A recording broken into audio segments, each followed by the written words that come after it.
Hello மக்களே! இன்னைக்கு நம்ம ஒரு ரொம்ப இன்ட்ரெஸ்டிங்கான ஒரு சஸ்பென்ஸ் கிரைம் த்ரில்லர் மூவிய பத்தி தான் பார்க்க போறோம். இது வந்து ஒரு உண்மை சம்பவத்த பத்தின ஒரு கதை தான். நிஜமாவே பீகார்ல நடந்த ஒரு உண்மை சம்பவம். வாங்க படத்துக்குள்ள போலாம். கடைசி வரைக்கும் பாருங்க. ரொம்ப இன்ட்ரெஸ்டிங்கா இருக்கும் மூவி. படத்தோட ஸ்டார்ட்டிங்ல வந்து ஒரு பிசினஸ் மேனோட அசிஸ்டன்ட் வந்து ஒருத்தர் டிரைவரா ஒர்க் பண்ணிட்டு இருக்காரு. அவரு தான் பிஏ எல்லாமே அவரு தான் அந்த பிசினஸ் மேனுக்கு. ஸோ அவர் வந்து அவர் பிஸ்னஸ் மேன் இல்லாத நேரத்தில் அவங்க வீட்டில் அவரோட ட்ரெஸ்ஸை எடுத்து போட்டுக்கிட்டு ஹாயாக டிவி பார்த்துட்ருக்காரு. நீங்களும் வெல்லலாம் ஒரு கோடி அந்த ப்ரோக்ராம், அதாவது க்ரோத் பற்றின்ற ப்ரோக்ராம் வந்து அவங்க ஹிந்தியில் டெலிகாஸ்ட் ஆகிட்டுருக்கு. அதை பார்த்துட்ருக்காரு. ஸோ இவர் வந்து எல்லாத்துக்கும் கரெக்டான ஆன்சர் சொல்கிறாங்க. பட் அங்கே உள்ள கண்டஸ்டன்ஸ் வந்து தப்பு தப்பாக சொல்கிறாங்க. இது கூட தெரியலையா, நம்மளுக்கு ஒரு சான்ஸ் கூட கிடைக்க மாட்டேதே அப்படின்னு சொல்லி ரொம்ப இன்ட்ரெஸ்டிங்காக பார்த்துட்ருக்கான். சாப்பிட்டுக்கிட்டு அப்புறம் ஒய்ஃப் கிட்ட பேசிகிட்டு இருக்கான் ரொம்ப அன்பாக.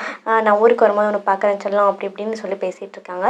பேசிகிட்டே முடிச்சுட்டு மாடிக்கு போனால் ஒரு ரெஸ்ட் ரூமில் வந்து ஒரு ஸ்கூல் படிக்கிற ஒரு பொண்ணு வந்து மயக்க நிலையில் இருக்கா. ஸோ அவளை வந்து தாறுமாறாக வெட்டி கொன்னுடுறான். பாட்டாக பீஸாக ஆக்கி ஒரு பிளாஸ்டிக் கவரில் கட்டி அங்கே தண்ணி, சாக்கடை, ட்ரைனேஜ் அப்புறம் சில இதை வந்து புதைச்சிட்றான். ஸோ இங்கே கட் பண்ணால் இங்கே நெக்ஸ்ட்டு எஸ்ஐ வீடை காமிக்கிறாங்க. ஸோ அவருக்கு வந்து ஒரு 6th ஸ்டாண்டர்ட் படிக்கிற ஒரு பொண்ணு இருக்கா. அவகிட்ட விளாண்டுட்டு ஸ்கூலுக்கு கொண்டு போய் விடுறாரு. ஸோ அப்புறம் அவரோட ஸ்டேஷனுக்கு போகிறாரு. அங்கே வந்து அப்படியே போகிற வழியிலே காமிக்கிறாங்க. அங்கே போர்டில் வந்து நிறைய சில்ட்ரன்ஸ் வந்து மிஸ்ஸிங்கான கேஸை வந்து ஸ்டிக் பண்ணி வச்சுருக்காங்க ஃபோட்டோஸாக. ஸோ இந்த போலீஸ் ஸ்டேஷனில் அவருக்கு கீழே 2 ஏட்டு இருக்காங்க. ஸோ அவருங்க வந்து பேசிகிட்டு இருக்காங்க. பணக்காரவங்க பசங்கன்னா நேரம் கண்டுபிடிச்சிருப்பாங்க. இவங்க கேட்க நாதி இல்லைன்னு பாரு எத்தனை பேர் இருக்காங்கன்னு சொல்லி பேசிகிட்டு இருக்காங்க.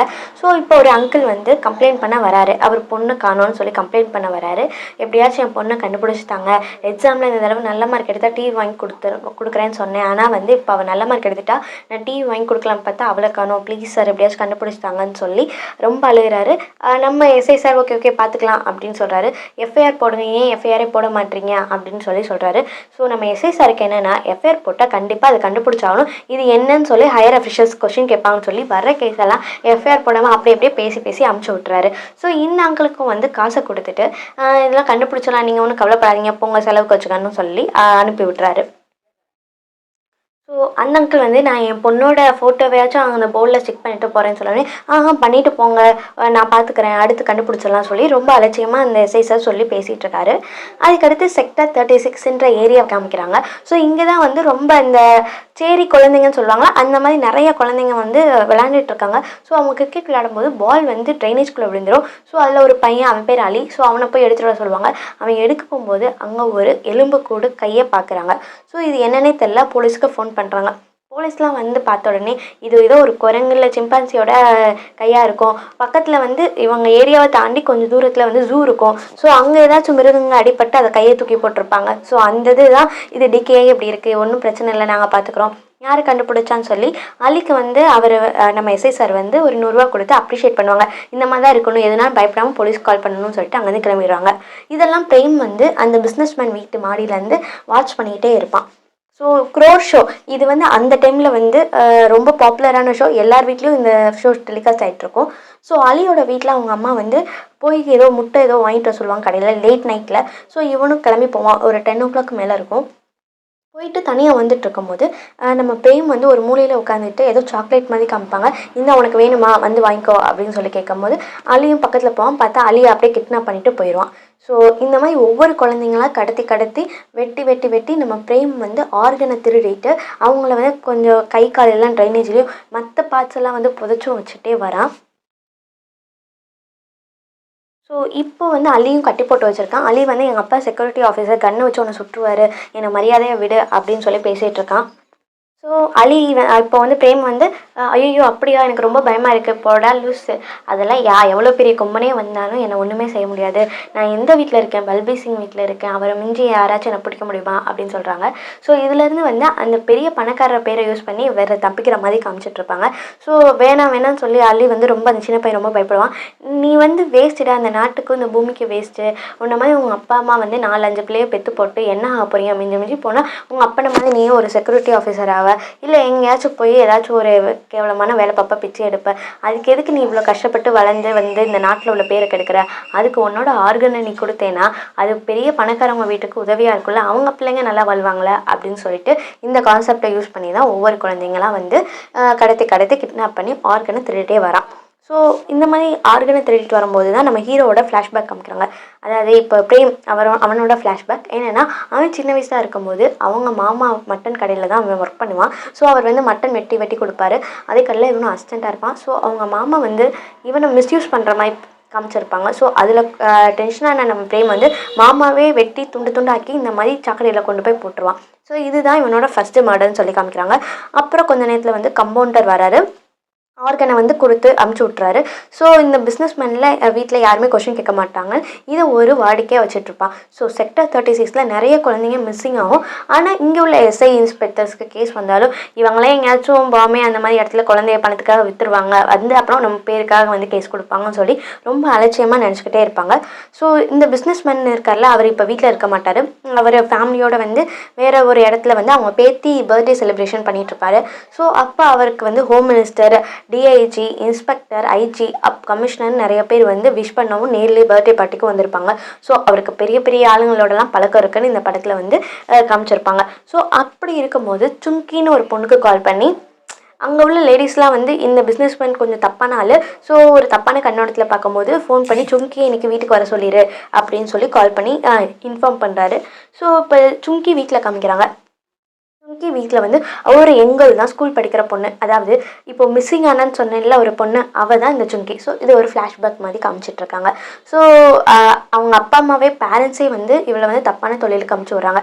ஸோ வேலை செய்கிறேன்ற பேரில் அந்த பிஸ்னஸ் மேன்கிட்ட தப்பான ஒரு அமௌண்ட் வாங்கிட்டு தப்பான தொழிலுக்கு அமுச்சு விடுவாங்க. ஸோ இது ஒரு ஃபெஸ்டிவல் டைமாக இருக்கும். ஸோ அப்போ வந்து கால் பண்ணி சுங்கிக்கு ஒரு கால் வரும், அவள் கிளம்பி போயிடுவாள். ஸோ அதோட வந்து சுங்கி மிஸ்ஸிங் ஆகிட்டா, என்ன ஆச்சுன்னே தெரியாது. இப்போ தான் இந்த அவங்க அப்பா கம்ப்ளைண்ட் பண்ண வந்திருக்காருல, ஸோ இந்த கேஸ் இப்போ நடந்துகிட்ருக்கோம். நெக்ஸ்ட்டு வந்து இப்போ அவங்க அப்பா கம்ப்ளைண்ட் பண்ணி அலட்சியமாக விட்டுட்டாங்க. அதெல்லாம் அதுக்கடுத்து முடிஞ்சு காமிச்சிடுறாங்க. இப்போ ப்ரெசென்ட்டில் என்ன நடக்கும்னா, தீபாவளி ஃபெஸ்டிவல் இப்போ ப்ரெசென்ட்டில் போயிட்டுருக்கோம். ஸோ அவங்க எஸ்ஐ சார் வந்து அவரோட பொண்ணுக்கு சாரீ கட்டி விட்டு, இன்றைக்கி ட்ராமா வந்து பாரு சூப்பராக இருக்கும், அப்போ தான் வந்து ராவணனா வேஷம் போட போகிறேன் அப்படின்னு சொல்லிட்டு போயிருப்பார். ஸோ இப்போ ட்ராமா நடக்க போகுது. அதில் வந்து நம்ம எஸ்ஐ சார் வந்து ராவணனா வேஷம் போட்டிருப்பாரு. ராமர் சீதாவாக அந்த கான்ஸ்டபிள்ஸ் அந்த மாதிரி அவங்கள வேஷம் போட்டு பேசிகிட்டு இருக்காங்க. ஸோ ட்ராமா சூப்பராக போயிட்டுருக்கு. நெக்ஸ்ட்டு வந்து ராவணன் என்ட்ரிக்கு வரணும்.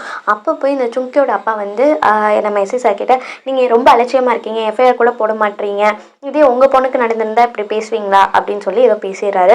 அதுக்கு நம்ம எஸ்ஐ சார் கோவம் வந்துடுது.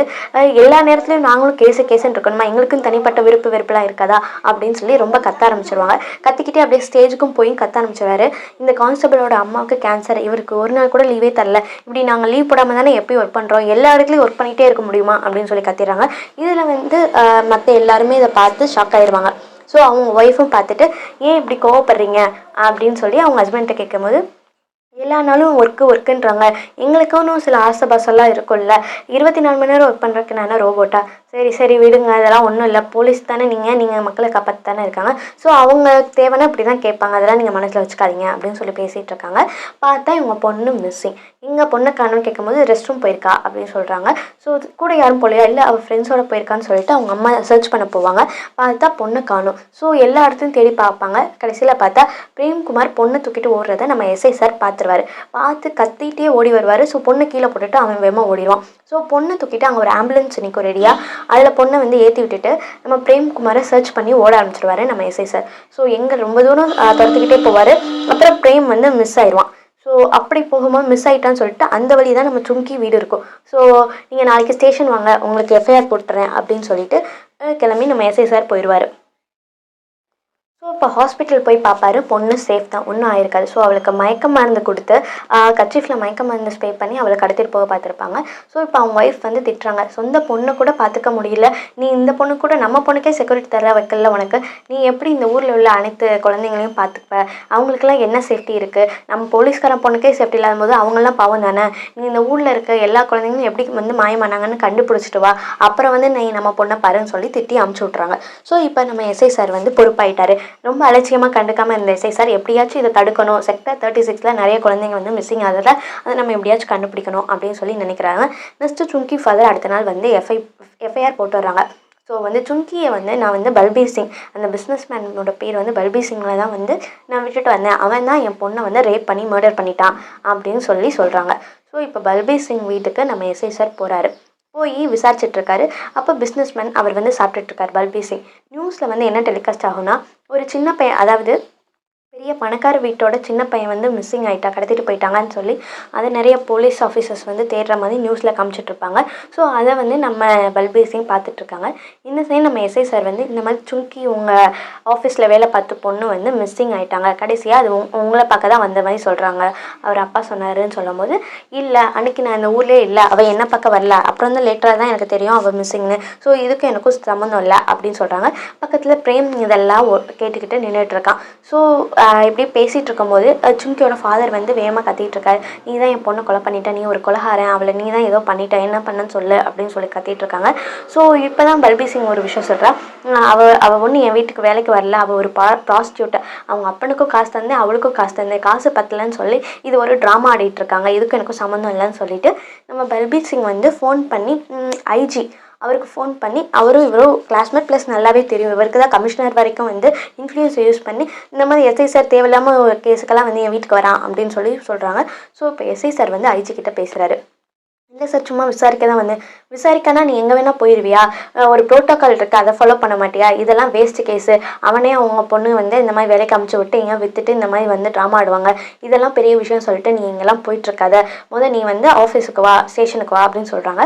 ஸ்டேஷனுக்கு வந்து அவர் ரஸ்தோகி, அதாவது ஐஜி பேர் வந்து ரஸ்தோகி, அவர் வந்து என்ன சொல்கிறாருன்னா, நீங்கள் இந்த மாதிரி கேஸ்லாம் எடுத்துகிட்டு இருக்க, இதுலலாம் ஒரு விஷயம் இருக்காது, நீ நாளைக்கு அந்த பொண்ணை காப்பாற்றி கொடுத்தாலும் அவங்க அப்பா வந்து ப்ராஸ்டியூட்டுக்கு வேறு ஏதாச்சும் ஒரு இடத்துக்கு தான் அமுச்சு வைப்பான், ஸோ இது வந்து வேஸ்ட்டு, நீ வந்து ஒரு ப்ரொஃபஷ்னலான கேஸை எடுத்து பண்ண, அப்போ தான் உனக்கு ப்ரொமோஷன் கிடைக்கும், பெரிய பெரிய சிபாரிசு கிடைக்கும் அப்படின்னு சொல்லுவாங்க. ஸோ அப்படின்னா என்ன கேஸ் ஆடணும் போது, இப்போ ஒரு பையன் காணும் பார்த்தியா, இது பெரிய பிஸ்னஸ் மேனோட பையன், இதை கண்டுபிடிச்சி கொடுத்தேன்னா நீ வந்து நியூஸ் பேப்பரில் வருவா, நாளைக்கு உனக்கு ப்ரொமோஷனும் கன்ஃபார்ம் அப்படின்னு சொல்லுவாங்க. ஸோ இதை கேட்டு அவர் ஒரு மாதிரி அப்செட் ஆகி கிளம்பி போயிடுவார். ரஸ்தோகி சொல்வார், இதுக்கு மேலேயும் நீ இதை வந்து டிக் பண்ணிட்டு இருந்தேன்னா அப்புறம் நான் உன்னை பனிஷ் பண்ணுவேன், இதான் ஃபஸ்ட் அண்ட் லாஸ்ட் அப்படின்னு சொல்லி அமுச்சு விட்டுறாரு. ஸோ இப்போ வந்து ஸ்டேஷனுக்கு வராரு நம்ம எஸ்ஐ சார். ஸ்டேஷனில் என்னென்னா, அந்த ரிக்ஷா மேன் தான் லாஸ்ட்டாக வந்து சுங்கி இறக்கி விட்டாங்கன்னு சொன்னோடனே கான்ஸ்டபிள் அந்த ரிக்ஷா மேனை வந்து பிடிச்சிட்டு வந்து வச்சு விசாரிச்சுட்ருப்பாரு. ஸோ இப்போ நம்ம எஸ்ஐ சார் ரொம்ப கோவத்தோடு வந்து உட்காராரு. ஸோ இப்போ என்னென்னா, அந்த சின்ன பையன் மிஸ்ஸிங் ஆன பையனை வந்து கண்டுபிடிச்சிட்டாங்கன்னு சொல்லி நியூஸில் எல்லோரும் வந்துட்டுருக்கோம். ஸோ இப்போ வந்து பணம் இருக்கிற பசங்கன்னா அன்றைக்கி ஒரு நாளே கண்டுபிடிச்சிருவாங்க, இல்லாத பசங்க என்ன ஆனாங்கன்னு தெரியாதுன்னு சொல்லி இப்போ பேசிகிட்டு இருக்காங்க.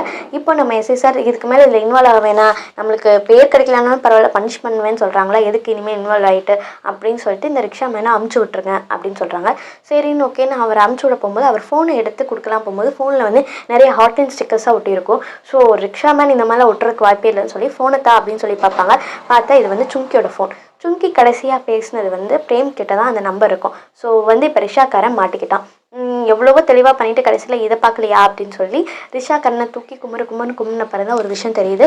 பிரேம் வந்து இந்த ஃபோனை கொடுத்து ஏதாச்சும் ஒரு ட்ரைனேஜ்குள்ளே தூக்கி போட்டுரு, இனிமேல் இந்த ஃபோன் வந்து வச்சுருக்காதுன்னு சொல்லி அமுச்சு விட்ருக்காங்க. ரிஷாக்காரன் ஃபோன் கிடைச்ச சந்தோஷத்தில் நம்ம யூஸ் பண்ணிக்கலாம்னு சொல்லி அவனே வச்சுக்கிட்டான். ஸோ அந்த ஃபோன் மூலயமா பிரேம் வந்து மாட்டிக்கிட்டான். ஸோ இதை வந்து இப்போது நம்ம ஐஜி சார்கிட்ட இன்ஃபார்ம் பண்ணலான்னு சொல்லி நம்ம எஸ்ஐ சார் போகிறாரு. இந்த மாதிரி சுங்கி வந்து காணாமல் போனதுக்கு காரணமே அவன் வீட்டில் வேலை பார்க்குற டிரைவர் பிரேம்னால தான். ஸோ பிரேமுக்கு இது மூலியமா ஏதோ ஒரு தெரிஞ்சிருக்கு, நம்ம அவனை தூக்கி விசாரிச்சோம்னா இதுக்கு பின்னாடி என்ன நடந்திருக்குன்னு கண்டுபிடிச்சலாம் சொல்லும் போது நம்ம ஐஜிக்கு டென்ஷன் ஆயிடுச்சு. ஸோ நீ இவ்வளோ சொன்னாலும் கேட்க மாட்டேல, அதெல்லாம் பெரிய இடம், நீ ஏன் அங்கெல்லாம் போய் கை வைக்கணும்னு நினைக்கிற, நீ இப்போ ஒரு வேலை பண்ணு, நீ இந்த மாதிரி ரொம்ப யோசிக்கிறனால தானே இப்படிலாம் பண்ணுற, கொஞ்ச நாள் ரெஸ்ட் எடுத்துக்கோ அப்படின்னு சொல்லி சஸ்பென்ஷன் ஆர்டர் வந்து கொடுத்துட்றாங்க. ஸோ இப்போ நம்ம எஸ்ஐ சாருக்கு என்ன பண்ணுறதுனே தெரில. ஸோ சஸ்பென்ஷன் ஆர்டர் வாங்கிட்டு போய் வீட்டில் உட்காந்துருக்காரு. ஸோ ஆனாலுமே வந்து நம்ம பொண்ணுக்கு நடந்தபோது நம்மளுக்கு எப்படி வலிச்சிருக்கோம், அந்த மாதிரி நிறைய குழந்தைங்க கிட்டத்தட்ட 40+ குழந்தைங்க காணோமே, அதுக்கெல்லாம் நம்ம என்ன பண்ணுறோன்னு சொல்லிட்டு பர்சனலாக யாருக்கும் தெரியாமல் பிரேமை ஃபாலோ பண்ணிகிட்டே இருக்காங்க. ஸோ அப்படி ஃபாலோ பண்ணும்போது அவங்க வீட்டில் இருந்து, அதாவது பல்பீர் சிங் வீட்டில் இருந்து கொஞ்சம் தூரத்தில் நெறிஞ்சு மறைஞ்சு என்னென்ன பண்ணுறான் ஒரு நாளைக்குன்னு சொல்லி பார்த்துக்கிட்டே இருக்கும்போது அந்த ஆம்புலன்ஸ் டிரைவருக்கெல்ல அவர் வந்து மீட் பண்ணிட்டு போகிறாரு, எதையோ வாங்கிக்கிட்டு போகிறாரு. ஸோ இப்போ தான் கான்ஸ்டபிள் ஒரு விஷயம் சொல்கிறான், அன்றைக்கி நீங்கள் போனீங்கல்ல சார் அவனை துரத்துக்கிட்டு, அப்போ நாங்கள் இந்த ஆம்புலன்ஸ் டிரைவரில் தான் போய் இறங்கணும், இவன் தான் இறக்கி விட்டான் ஹாஸ்பிட்டலில், நம்ம குழந்தை இப்போ சேஃபாக இருக்காருமே இவன் தான் அப்படின்னு சொல்லும் போது தான் நம்ம எஸ்ஐ சாருக்கு ஒரு விஷயம் ஞாபகம் வருது. என்னென்னா அன்றைக்கி பொண்ணு தூக்கிட்டு போகும்போது நம்ம காப்பாற்றுங்கன்னு பொண்ணை காப்பாற்றி கொண்டு போகிறதுக்கு முன்னாடியே ஆம்புலன்ஸ் வந்து ரெடியாக தான் இருக்கும் கிளம்புறதுக்கு. ஸோ வந்து இவன் காப்பாற்ற வரல, இவன் தான் கிட்னாப் பண்ணுறதுக்கு ஹெல்ப் பண்ணியிருக்கான்ற விஷயம் தெரிஞ்சு போச்சு. ஸோ இப்போ நம்ம ஆம்புலன்ஸ் டிரைவரை தூக்கி விசாரிக்கும் போது தான் தெரியுது இதுக்கெல்லாம் காரணம் பிரேம்னா வந்து ஸோ பிரேம் தான் வந்து ஆர்கன் டொனேஷனுக்காக வந்து ஆர்கன் திருட்டுக்காக வந்து இப்படி ஒவ்வொரு குழந்தைங்கலாம் திருடி கொலை பண்ணி அவங்க ஆர்கனை திருடி இவன்கிட்ட விற்றுட்டு அவன் கொஞ்சம் அமௌண்ட் வாங்கிடுவான். ஸோ இவனும் வந்து அதை மார்க்கெட்டில் செல் பண்ணிவிட்டு நிறைய ஹாஸ்பிட்டல் செல் பண்ணிட்டு இவன் கொஞ்சம் அமௌண்ட் வாங்கிடுறான். ஸோ இந்த மாதிரி ஒரு சர்க்கிள்னா ஒரு செயின் மாதிரி ஒரு நடந்துக்கிட்டே இருக்க ஒரு இன்சிடென்ட். ஸோ இதை வந்து நம்ம ஆம்புலன்ஸ் டிரைவர் வந்து நம்ம எஸ்ஐ சார்கிட்ட சொல்லிடுறான். ஸோ இது வந்து பின்னாடி பெரிய விஷயம் இருக்குது, இது வந்து சாதாரண இல்லை, இவங்க பண்ணுறது இல்லை, இதுக்கு பின்னாடி பெரிய பேக்ரவுண்டில் என்னமோ நடக்குதுன்னு தெரிஞ்சுட்டு எஸ்ஐ சார் வந்து நம்ம ஐஜி கிட்ட வந்து போய் இன்ஃபார்ம் பண்ணலான்னு போகிறான். ஆனால் இப்போ என்னென்னா ஐஜி வந்து ரஸ்தோகியில் புதுசாக ஒருத்தரை அப்பாயின்மெண்ட் பண்ணிட்டாரு. ஏன்னா அந்த குழந்தைய கண்டுபிடிச்ச விஷயம்னால அவரை வந்து இப்போ ப்ரொமோஷன் கொடுத்து ப்ரொமோட் பண்ணிட்டாங்க. ஸோ இப்போ அவர் வேறு ஏரியாவுக்கு போயிட்டாரு. இப்போ வேறு ஐஜி வந்தனால அவர்கிட்ட இன்ஃபார்ம் பண்ணி இதை நம்ம கண்டுபிடிக்கலாம் அப்படின்னு நம்ம எஸ்ஐ சார் நினைப்பாரு. ஸோ இப்போ வந்திருக்க ஐஜி வந்து ரொம்ப சின்சியரான ஆஃபீஸர். ப்ளஸ் வந்து அவர் சின்சியரிட்டிக்காக நிறைய ட்ரான்ஸ்ஃபர் வாங்கிட்டு வந்து இப்போ தான் அது ஒரு 13th 14th ட்ரான்ஸ்ஃபர் இதுலையாச்சும் நினச்சிருக்கணும்னு சொல்லி அவங்க ஃபேமிலியில் சொல்லி விட்டுருப்பாங்க. ஸோ நம்ம ஏதாச்சும் ஒரு உருப்படியான வேலை பண்ணால் நம்மளை இங்கே வந்து பெர்மனெண்ட் ஆக்கிடுவாங்க அப்படின்னு சொல்லி அவர் நினச்சிட்டு இருப்பாரு. ஸோ இப்போ கரெக்டாக வந்து நம்ம எஸ்ஐ சார் வந்து இந்த இன்ஃபர்மேஷன்லாம் சொல்கிறாரு. ஸோ எப்படியாச்சும் நம்ம இதை வந்து கண்டுபிடிக்கணும்னு நினச்சிட்டு இருப்பாரு. ஸோ ஆம்புலன்ஸ் டிரைவரை வந்து நாங்கள் லாக் பண்ணி வச்சுருக்கோம், நீங்கள் வந்து பார்த்தீங்கன்னா கரெக்டாக இருக்கும் அப்படின்னு சொல்லும் போது சரி ஓகேன்னு சொல்லிட்டு நம்ம ஐஜி கிளம்புறாரு. ஸோ ஐஜி கூட நின்றுட்டு இருந்தவர் வந்து ரஸ்தோகி தான் அந்த சைடு நின்றுட்டு இருப்பாரு. ஸோ இவங்க சீரியஸாக பேசுகிறத பார்த்துட்டு ரஸ்தோகி வந்து நீங்கள் ஒரு நம்பரை ட்ரேஸ் பண்ணி அவங்க என்ன பேசுகிறாங்கன்னு நாங்கள் தெரிஞ்சுக்கணும்னு சொல்லி யாருக்கோ கால் பண்ணி சொல்கிறாங்க. ஸோ அது நம்பரும் கிடச்சிருச்சு. இப்போ ரஸ்தோகி வந்து வேறு ஒருத்தர், அதாவது ஒரு பெரிய அடியாள் கும்பலுக்கு ஃபோன் பண்ணி இங்கே ஆம்புலன்ஸ் டிரைவர் இருக்கிற இன்ஃபர்மேஷனை சொல்லிடுறாங்க. ஸோ இவங்க போய் சேர்றதுக்குள்ளே ஆம்புலன்ஸ் டிரைவரை அந்த அடியாள் கும்பல் வந்து தூக்கிட்டு போய் கொலை பண்ணி அவங்க வந்து புதைச்சிட்றாங்க. ஸோ இதுக்கு பின்னாடி நம்ம பல்பீர் சிங் மட்டும் இல்லை, ரஸ்தோகி இருக்கார். ஸோ ஐஜி லெவலில் வந்து இதுக்கு பின்னாடி ஒரு பெரிய செயினே வந்து இருந்திருக்கு. நிறைய பேர் சேர்ந்து தான் இந்த விஷயத்த பண்ணிகிட்ருக்காங்கன்னு நம்மளுக்கு காமிப்பாங்க. ஸோ இப்போ நம்ம நியூ ஐஜியும் நம்ம எஸ்ஐ சாரும் போய் பார்க்கும்போது அங்கே ஆம்புலன்ஸ் டிரைவர் இருக்க மாட்டாங்க. காவலுக்கு வந்து கான்ஸ்டபிள் போட்டு வச்சுருப்பாங்க. அவனும் சாப்பிட்டு போகிற கேப்பில் இது நடந்திருக்கும். ஸோ இப்போ வந்து என்ன பண்ணலாம் அப்படின்னு சொல்லி பேசிகிட்டு இருக்கும்போது வேறு வழியே இல்லை, பிரேமை தூக்கிடலாம் அப்படின்னு சொல்லி இப்போது வந்து நியூ ஐஜி வந்து ஆர்டர் கொடுக்குறாங்க. நம்ம எஸ்ஐ சாருக்கு ரொம்ப சந்தோஷமாயிடுச்சு. ஏன்னா பிரேம் தான் வந்து இது மெயினான ஆளே. ஸோ அக்யூஸ் நம்பர் 1 அவன் தான். ஸோ அவனை தூக்கிட்டோம்னா நம்ம இந்த கேஸை முடிச்சிடலாம். இவனுக்கு பின்னாடி யார் இருக்கான்னு சொல்லி வாக்குமூலம் கொடுத்துட்டா நம்மளுக்கு பெரிய லீடு தான், பெரிய ஒரு செயினை கண்டுபிடிச்சி நம்ம வந்து ப்ரொமோஷன் வாங்கலாம் சொல்லிட்டு நம்ம எஸ்ஐ சார் நினச்சிட்ருக்காரு. ஸோ இப்போ வந்து பிரேமை கூட்டிகிட்டு போகிறாங்க. பிரேம் வந்து அந்த குரோர்பதி அப்படின்ற ஒரு டெலிவிஷன் ஷோ நான் பார்த்துட்டு இருப்பார்ல, அதில் யாரோ ஒரு பர்சன் வந்து 50 lakhs வாங்கிட்டாங்க. ஸோ இன்றைக்கி வந்து பார்ட் 2. ஸோ எபிசோடு வந்து 2nd எபிசோட். இதில் வந்து இன்றைக்கி 1 கோடி வாங்குறாங்களா இல்லையான்னு காமிக்கிற ஷோ. ஸோ அதை சொல்லிட்டு இருக்கான் பிரேம். எனக்கு வந்து இன்றைக்கி ஷோக்கு டைம் ஆயிடுச்சு, நீங்கள் எது கேட்குறா இருந்தாலும் சீக்கிரமாக கேளுங்க, ஒன்றா தான் இருக்குது, நீங்கள் கேட்குற கொஷின்ஸ்க்கெலாம் ஆன்சர் பண்ணிடுறேன், என்னை சீக்கிரமாக விட்டுருங்க அப்படின்னு சொல்கிறாங்க. ஸோ இப்போ நம்ம ஐடி சொல்கிறாரு 1 hourக்குள்ளே எப்படி முடிக்க முடியும் அப்படின்னு சொல்லி கேட்கும்போது நீங்கள் கேளுங்க சார், நான் தான் ஆன்சர் பண்ணுறேன் சொல்கிறேன்னா 1 hourக்குள்ளே எனக்கு முடிக்கணும், நான் அந்த ஷோவை பார்க்க போகணும், சமைக்கணும், சாப்பிடணும், அதை சாப்பிட்டுட்டே தான் நான் நிம்மதியாக பார்க்கணும், என்னோட லட்சியம் அதுதான்.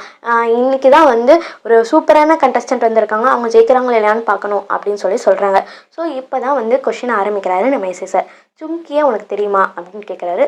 தெரியும், நல்லாவே தெரியும், அதான் நான் ப்ராஸ்டியூட்டு, நம்ம பல்பீர் சிங்கை பார்க்குறதுக்காக நிறைய தடவை வந்திருக்கா, எனக்கும் அவன் மேலே ஒரு கண் இருக்குது அப்படின்னு சொல்லும்போது அவள் எப்படி இறந்தா அப்படின்னு சொல்லி கேட்பாங்க. அதுக்கு நான் தான் அவளை போட்டு தள்ளினேன் அப்படின்னு சொல்லி ரொம்ப அசால்ட்டாக சொல்லுவான். என்னது நீயா எதுக்கு அப்படின்னு கேட்கும்போது நிறைய நாள் அவள் வந்து சாரை பார்க்கறதுக்காக வந்திருக்கா, அவள் கூட படுத்திருக்கா, எனக்கும் ஆசையாக இருந்துச்சுன்னு கூப்பிட்டேன், ஆனால் வந்து நான் கொஞ்சம் பணமும் கொடுத்தேன், இந்த பணத்துக்கெல்லாம் வர முடியாது, நீ வேலை பாரு, உன்ன மாதிரி வேலைக்காரன் பிச்சைக்காரன் கூட எல்லாம் நான் இருக்க மாட்டேன்னு சொல்லிட்டா. எனக்கு கோவம் வந்துருச்சு, அதனால் அவளை வந்து கத்தி எடுத்து பாட்டாக வெட்டி கொன்னுட்டேன். ஸோ அவளை எப்படி கொன்ன அப்படின்னு கேட்கும்போது அதெல்லாம் எக்ஸ்பிளைன் பண்ணுவாங்க, நம்மக்கிட்ட சொல்ல மாட்டாங்க, அதெல்லாம் காமிக்காமல் மியூட் பண்ணிடுவாங்க. ஸோ இப்படிலாம் பண்ணி புதைச்சா வந்து யாராலையும் கண்டுபிடிக்க முடியாது, ரொம்ப லேட்டாக கிடச்சாலும் நம்மளால் அவங்கள வச்சு ஐடென்டிஃபை பண்ண முடியாதுன்னா இப்படி தான், இந்த மாதிரி விதிமுறையில் தான் நான் அவங்கள கொன்னேன் அப்படின்னு சொல்லி கேட்பாங்க. ஸோ இப்போ வந்து குழந்தைங்க மிஸ்ஸிங் கேஸை வந்து சொல்லுவாங்க. எப்படி வந்து செக்டரில் 36 இருக்க குழந்தைங்கள்லாம் காணா போச்சு, அதுக்கும் உனக்கும் என்ன சம்மந்தம் அப்படின்னு கேட்கும்போது அதுக்கும் வந்து நம்ம பிரேம் வந்து நான் தான் எல்லாத்தையும் கிட்னாப் பண்ணி கொன்னேன்னு ரொம்ப அசால்ட்டாக பதில் சொல்லுவான். பிரேமுக்கு என்னென்னா நம்ம என்ன தான் சொன்னாலும் நம்மளை வந்து பல்பீர் சிங் வந்து சார் காப்பாற்றிடுவாருன்னு ஒரு பெரிய நம்பிக்கை. ஏன்னா அன்றைக்கி எஸ்ஐ சார் வந்து அந்த வீட்டுக்கு வரும்போது ஐஜி அளவுக்கு இன்ஃப்ளூயன்ஸ் இருந்துச்சுல, ஸோ அதை கேட்டு எஸ்ஐ சார் வந்து உட்காந்து கூட பேசாமல் நின்றுக்கிட்டே போயிடுவார். ஸோ இவங்கெல்லாம் ஒரு மேட்ரே இல்லைன்ற மாதிரி பிரேம் கன்சிடர் பண்ணிவிட்டு எல்லா உண்மையும் புட்டுன்னு வச்சிருவான். ஸோ இது வரைக்கும் நான் ஒரு 40 ப்ளஸ் குழந்தைய வந்து கடத்தியிருக்கேன். அதெல்லாம் வந்து நான் இப்படி தான் மர்டர் பண்ணேன். நீங்கள் அன்றைக்கி கூட அலின்னு ஒருத்தனுக்கு ப்ரைஸ் கொடுத்தீங்கல்ல, காசு கொடுத்தீங்களா சார்? அவனை கூட நான் தான் கிட்னாப் பண்ணி அவன் ஆர்கன்லாம் எடுத்து விற்றுட்டு அவனை கொலை பண்ணிட்டேன். இந்த குழந்தைங்கள்லாம் என்ன பண்ண போகிறாங்க? அதுக்கு பணக்கார குழந்தைங்க கஷ்டப்படுறாங்கல்ல, அவங்கள வாழ வைப்போம். அதனால தான் இதை பண்ணேன். இவங்க இருக்கிறதும் வேஸ்ட்டு தான், போகிறதும் வேஸ்ட்டு தான் அப்படின்னு சொல்லி சொல்லும் போது இவங்க இன்ஸ்பெக்டர் சாருக்கு ரொம்ப கோவம் வந்துடும். ஐஜி ரொம்ப டென்ஷன் ஆயிடுவார். ஸோ இதுக்கு பின்னாடி யாரெல்லாம் இருக்கா அப்படின்னு கேட்கும்போது அது சொல்ல மாட்டான் நம்ம பிரேம். அதெல்லாம் யாரும் இல்லை, நான் தான். நீங்கள் அடுத்த கேள்வி கேளுங்க, டைம் ஆயிடுச்சு, நான் சீக்கிரமாக போகணும் அப்படின்னு சொல்லி இன்னமும் அந்த ஷோ பார்க்கணும் தான் அவன் நினச்சிட்டு இருப்பான். ஸோ இப்போ வந்து அரெஸ்ட் பண்ணி உள்ளே வச்சிடுறாங்க நம்ம பிரேமை. ஸோ இந்த வீட்டில் தான் இது நடந்துச்சுன்றதுக்காக பல்பீர் சிங்கையும் அரெஸ்ட் பண்ணிடுவாங்க. பட் அவர் அக்யூஸ்டுன்னு கன்ஃபார்ம் பண்ணாமல் அவருக்கு வந்து விசாரணை வச்சுருப்பாங்க. ஸோ விசாரணையில் யார் வராங்கன்னா ரஸ்தோகி இன்வால்வ் ஆகிருப்பார். ஸோ அவர் தான் வந்து விசாரிக்கணும்னு சொல்லிட்டு ஸோ பல்பீர் சிங்கை அரெஸ்ட் பண்ணி கூட்டு போகும்போது அப்போ தான் டிவி நியூஸ் சேனல்ஸ்லாம் இதை பெருசாக போட்டுட்ருப்பாங்க. அவரை வந்து விசாரிக்க ரஸ்தோகி வருவார். ஸோ இதுக்கும் பல்பீர் சிங்க்கும் எந்த சம்மந்தம் இல்லை, நான் இல்லாத நேரமாக பார்த்து என் வேலைக்காரன் தான் இதை பண்ணான்ற மாதிரி ஸ்டேட்மெண்ட் சொல்லிடுவாங்க. ஸோ சாட்சியங்கள் எதுவுமே இல்லாதனால பல்பீர் சிங்கை விடுவிக்கிறோன்னு சொல்லி விடுவிச்சிருவாங்க. ஸோ இது எதுவும் தெரியாமல் பிரேம் வந்து நம்ம ஜெயிலில் இருந்துகிட்ருப்பான். ஸோ இதெல்லாம் தெரிஞ்சுக்கிட்ட நம்ம எஸ்ஐ சார் வந்து பிரேம் ஒரு தடவை பார்க்கணும்னு சொல்லி பெர்மிஷன் வாங்கிட்டு போய் பார்க்க போகிறாங்க. இந்த மாதிரி நீ வந்து இங்கே மாட்டிக்கிட்டேல, உன்னோட முதலாளி வந்து காப்பாற்றுவான்னு நினச்சிட்ருக்கான், ஆனால் வந்து அவன் வந்து இதுக்கெல்லாம் காரணம் நீ தான் சொல்லிட்டு அவன் எஸ்கேப் ஆகிட்டான். நீ உன் பொண்டாட்டி பிள்ளைங்களுக்கும் அந்த காசெல்லாம் போய் சேரலை, அதெல்லாம் வேறு இடத்துக்கு போய் சேர்ந்துருச்சு அப்படின்னு சொல்லி இப்போ தான் வந்து கொஞ்சம் கொஞ்சமாக மிரட்டான். பிரேம் வந்து பயப்படுறான். ஐயோ நம்ம மாட்டிக்கிட்டோம் போல், நம்மளால் நம்ம பொண்டாட்டி பிள்ளைங்களும் கஷ்டப்பட போகுது. இதுக்கெல்லாம் காரணம் வந்து பல்பீர் சிங் சொல்லி தான் செய்வான். ஆனால் அதுக்கு ஆதாரம் வந்து என்னென்னா பிரேம் வந்து நிறைய இந்த மாதிரி விஷயம் அவர் இன்வால்வ் ஆகியிருக்கிறத வந்து அவர் கேமராவில் வந்து ரெக்கார்ட் பண்ணிகிட்டே வருவான். அவனுக்கு தெரியாமல், பல்பீர் சிங் தெரியாமலே ரெக்கார்ட் பண்ணிகிட்டே வருவான். இந்த மாதிரி நம்ம மாட்டினோம்னா இதை காமிச்சு வெளியே வர்றதுக்காக. ஸோ அதை வந்து அவன் ஒய்ஃப் கிட்ட அந்த சீடியை வந்து அமுச்சு வச்சு சேஃபாக வச்சிரு, நான் என்னைக்கு கேட்குறேனோ அன்னைக்கு தா அப்படின்னு சொல்லி கொரியர் பண்ணி விட்டுருப்பான். ஸோ அந்த விஷயத்த நம்ம இப்போது எஸ்ஐ சார் கிட்ட பிரேம் சொல்கிறான். இந்த மாதிரி இதுக்கு எல்லா எவிடன்ஸும் என்கிட்ட ரெக்கார்டு இருக்குது, ஒரு சீடியில் நான் என் வீட்டில் ஒய்ஃப் கிட்ட கொடுத்து வச்சுருக்கேன், அங்கே போய் பார்த்தீங்கன்னா இதுக்கு பின்னாடியெல்லாம் யார் யார் இருக்காங்கன்னு எல்லா விவரமும் உங்களுக்கு புரிய வரும் அப்படின்னு சொல்கிறாங்க. ஸோ இப்போ நம்ம எஸ்ஐ சார் வந்து அவங்க பிரேமோட ஊருக்கு அவங்க ஒய்ஃபை பார்க்குறதுக்காக கிளம்பி போகிறாரு. ஸோ இப்போ தான் வந்து ஒரு பெரிய ட்விஸ்ட் நடக்குது. கான்ஸ்டபிள் கிட்ட சொல்லிட்டு கிளம்பி போகிறாரு. பட் கான்ஸ்டபிள்லே சொல்கிறாரு, இந்த மாதிரி ரொம்ப பெரிய கேஸில் இன்வால்வ் ஆகாதீங்க சார், உங்களுக்கு ஏதாவது பிரச்சனை வந்துடும் அப்படின்னு சொல்கிறாரு. இல்லை அதை பண்ணலைன்னா தான் எனக்கு பிரச்சனை வரும், என் மனசாட்சி எனக்கு விடாது அப்படின்னு சொல்லிட்டு அவங்க வீட்டுக்கு டைரெக்டாக போயிடுறாங்க. ஸோ வீட்டுக்கு போகும்போது அவங்க ஒய்ஃப் வந்து என்ன சார் பிரேமை பற்றி என்னென்னமோ நியூஸ்லாம் சொல்கிறாங்கலாம் உண்மையா அப்படின்னு கேட்கும்போது இல்லை கோர்ட்டில் விசாரிச்சுட்ருக்காங்க, நம்மளுக்கு தீர்ப்பு வந்தால் தான் தெரியும் சொல்லி மறுப்புறாரு. ஸோ இந்த மாதிரி சீரியை கேட்கும் போது அவங்க ஒய்ஃப் எடுத்து கொடுக்குறாங்க. அங்கேயே லேப்டாப்பில் வந்து பார்க்குறாரு. பார்த்து அவரே ஷாக் ஆயிடுறாரு. வாமிட் எடுக்கிற அளவுக்கு ஷாக், ஏன்னா அவ்வளோ கொடூரமாக கொலை பண்ணியிருக்கான். ஸோ இந்த சீடியை வாங்கிட்டு கிளம்பி அந்த ஊருக்கு விட்டு கிளம்பி வந்து நிற்பான். ஒரு பஸ் கூட வராது, ஒரு வெஹிக்கிள் கூட வராது. ஸோ ரொம்ப தூரத்தில் இருந்து ஒரு கார் வரும், பார்த்தா அதில் 4-5 பேர் இருப்பாங்க. ஸோ லிஃப்ட்டு கேட்டு நம்ம இன்ஸ்பெக்டர் சார் எஸ்ஐ சார் ஏறிடுவார். ஏறிட்டு நீங்கள்லாம் எங்கேருந்து வரீங்க, கடவுளாக பார்த்து எனக்கு கரெக்டான டைமில் தான் அமுச்சு வச்சிருக்காரு, ஒரு பஸ் கூட வரல, 1 மணி நேரமாக நிற்கிறேன் அப்படின்னு சொல்லும்போது நீங்கள் என்ன தம்பி வேலை பார்க்குறேன்னு கேட்கும்போது இப்போதைக்கு நான் சும்மா தான் சார் இருக்கேன், நீங்கள் என்ன வேலை பார்க்குறீங்க அப்படின்னு கேட்கும்போது இவரோட ஃபோட்டோவாக அவங்க காமிக்கிறாங்க. என்னென்னா இவர் வந்து இந்த ஆதாரத்தை கலெக்ட் பண்ண போகிறாருன்னு தெரிஞ்சுக்கிட்ட வில்லன் வந்து இவரை கொலை பண்ணுறதுக்காக ஆரம்பிச்சு விட்ருக்காங்க. அதே காரில் வந்து இவர் ஏறியிருக்காரு. ஸோ இவரை வந்து கழுத்தறுத்து கொலை பண்ணிடுறாங்க. ஸோ இதோட அந்த ஆதாரத்தையும் உடச்சி போட்டுறாங்க சர்ச் பண்ணி. இதோட இந்த படம் முடிகிற மாதிரி காமிச்சிருப்பாங்க. பட் அட் லாஸ்ட்டாக இன்னொரு விஷயம் என்ன நடந்திருக்குன்னா, இந்த சைடு இப்போ வந்து இவர் அடுத்த இசையாக அந்த கான்ஸ்டபிள்லேருந்து ஒருத்தர் வந்து வரான். அவனுக்கு கீழே இன்னொருத்தர், 2 பேரும் ஃப்ரெண்ட்ஸாக இருந்தாங்கல்ல 2 கான்ஸ்டபிள், அவருக்கு கீழே இன்னொரு கான்ஸ்டபிள் ஹெட் கான்ஸ்டபிளாக இவர் ப்ரொமோட் ஆகிடுறாங்க. இவங்க இடத்துக்கு அவங்க இடத்துக்கு இவங்களும் வந்துடுறாங்க. ஸோ இப்போ வந்து இவர் எஸ்ஐ சார் வந்து ரொம்ப ஸ்ட்ரிக்டாக இருக்கார். இன்னொரு ஹெட் கான்ஸ்டபிளை வந்து ரொம்ப அடிமை மாதிரி ட்ரீட் பண்ணிகிட்ருக்காரு. இப்போ நம்ம சாரில் எப்படி இருந்தாங்க, இவன் எப்படி இருக்கான் பாருன்னு யோசிச்சுட்ருக்காங்க. ஸோ இப்போ என்ன நடக்குதுன்னா, அந்த ஹெட் கான்ஸ்டபிள் வீட்டுக்கு வந்து ஒரு கொரியர் வருது. பார்த்தா அதே ஆதாரம் காப்பி பிரிண்ட் பண்ணி இன்னொரு இடத்துக்கு வந்திருக்கு. இது எப்படி வந்துச்சு என்னலாம் காமிச்சிருக்க மாட்டாங்க. பட் இந்த ஆதாரம் இன்னும் அழியலை, இன்னும் படம் இருக்குன்னு பார்ட் 2க்கு லீட் விடுற மாதிரி நம்மளுக்கு காமிச்சிருப்பாங்க. ஸோ ரொம்பவே இன்ட்ரெஸ்டிங்காக இருக்கும். அந்த பசங்கள்லாம் கடத்தி கொலை பண்ணுற சீன்லாம் ரொம்ப பயங்கரமாக கொடூரமாகவும் இருக்கும். ஸோ போலீஸ் கொஞ்சம் கொஞ்சமாக கண்டுபிடிக்கிறதும் ரொம்ப இன்ட்ரெஸ்டிங்காக இருக்கும். நம்ம வீடியோ பிடிச்சிருந்துச்சுன்னா நம்ம வீடியோவை லைக் பண்ணுங்கள், சப்ஸ்கிரைப் பண்ணுங்கள், அண்ட் பெல் ஐக்கானும் கிளிக் பண்ணிக்கோங்க. அண்ட் ஃப்ரெண்ட்ஸ்க்கும் ஷேர் பண்ணுங்கள். அப்போ தான் நம்ம சேனல் வந்து இன்னும் வளரவும் செய்யும். தேங்க்யூ.